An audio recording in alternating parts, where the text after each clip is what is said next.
Welcome to my home garden. Today I'm going to be talking about how you store squashes and pumpkins, because I know a lot of people have been asking that question.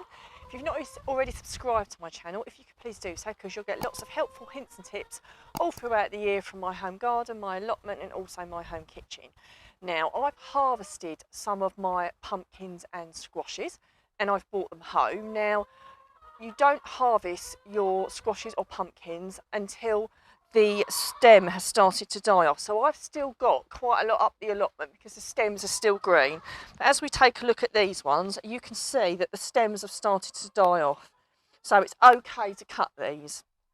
The only times you would cut your pumpkins or your squashes earlier would be if you wanted to eat one and you were going to eat it straight away, or if there was a chance of frost.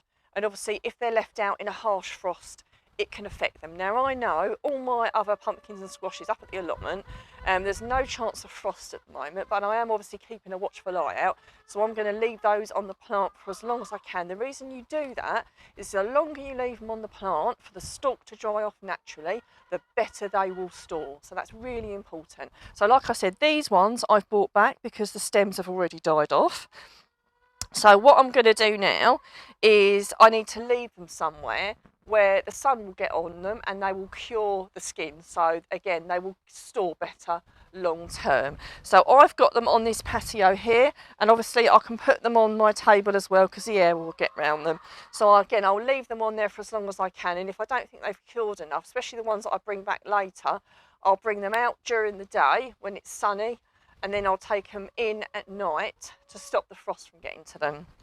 So what I'll do, I'll either wash it off with a cloth, but I'll get most of the mud off, which is something I'll do.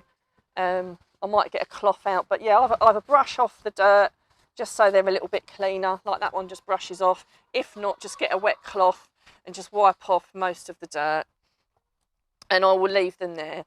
What I will do is, after I'm sure, once frost comes and I want to store them somewhere, now a lot of people store them all chucked on top of each other.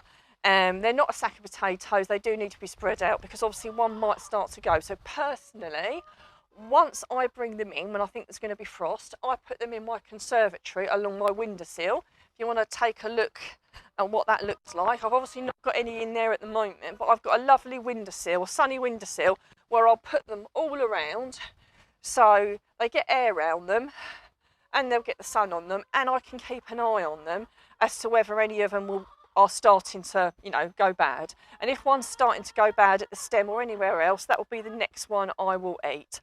The other thing to bear in mind is wherever you choose to store them, you must think you don't want anything to get at them. The last thing you want to do is to open up your shed or your garage and find out that a mouse or a rat has consumed half of your squashes. So do think where you're going to put them. I see some people putting them in greenhouses.